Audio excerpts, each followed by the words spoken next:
leave. I'm happy that you're here. I can't wait to share more of my journey with you. So let's start now, shall we? I want to tell you the secret to paying off. There's no secret. Watch for more. So let's say about 4 or 5 years ago, I was dealing with a vehicle that always overheated, always had mechanical issues, was driving a Dodge Durango at the time. I was a teacher, no car note, and I decided that it was time to get another vehicle. And it's very hard. People say save up money and buy the car in cash, but for me, it is very hard to do that, to buy vehicles in cash. Oh, shit. That's what happens when you have it hanging from the thing.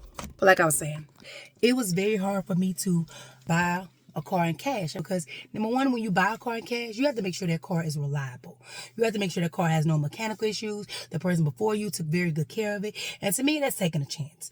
So I actually did a whole bunch of research and I realized that Enterprise Car Sales, they do sell cars. Now, their cars, I found out, are a year behind. So you could get a car that's 2005. You can get a car that's 2024, right?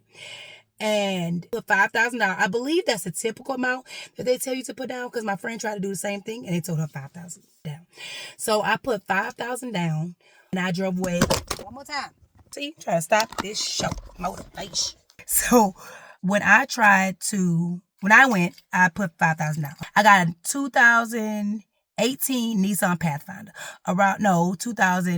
18 Nissan Pathfinder. When I drove off with that vehicle, my note was $300 and something. My interest rate, 10%. Now, mind you, before that, I had a car from one of those rinky-dink car sales places. And y'all, I was paying $400 some every 2 weeks. I didn't know any better. I rushed into it. I had been without a car for a year and I had a 1-year-old at the time.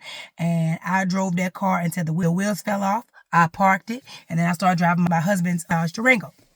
Fast forward back to the Nissan Pathfinder. So I was paying $360 a month.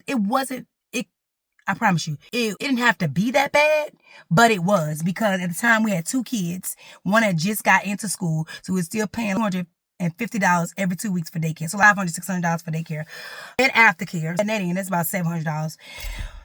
So I was struggling, right? So I kept trying to tell myself this was hard for me. Even splitting bills, 50-50, it was still hard for me to have that car note because that was $400 I could have saved and put aside for something else. So I always look up information about debt. So I understand how credit card systems work with the due date and all that stuff. So I also knew that with housing, they had a percentage. I didn't know that cars had a daily percentage rate. Shout out to Reddit. So what I did was one day I tried to pay my car off 3 days before the due date. Y'all, check the interest rate. Crazy rate.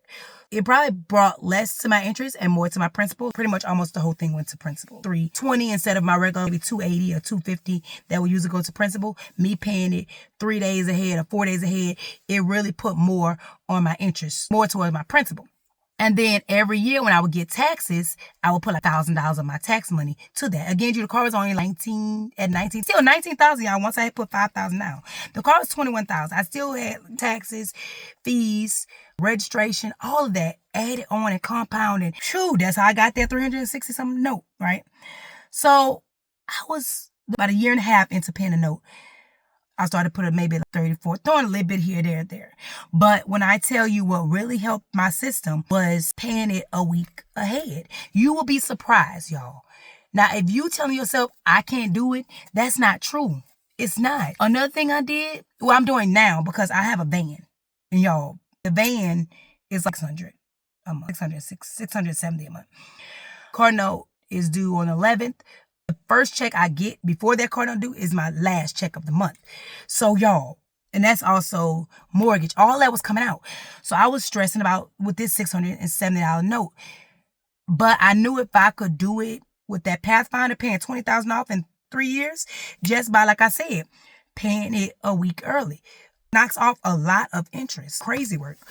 Once I figured that trick out, same thing with my car note. So what I've been doing with this one, because it's such a heavy tax on my paycheck, $700 crushing. Because we pay like $1,800 for mortgage. So that's too much coming out my account at one time. So I need to have some money left over. So what I started doing was when I get paid on the 15th, I take half of my car note, pay it, and then do the other half at the end of the month. That's why I say you can do it. Split it. If you're behind on your car note now, go ahead and pay it. Pay that off. And then next time you get paid, try to halfen it. And my friend also told me she does that with her electricity bill. She halfens her electricity bill. I haven't did that because my electricity bill is like $250. So I have no problem. The due date of it is okay. It doesn't take too much money from me. But I promise y'all, try that. Pay it a week early, y'all. And then any little extra money you get, it could be $100. Throw it towards the principal. Throw it towards the principal. You will be surprised how fast you can knock off that. A car note, y'all, is just a suggestion.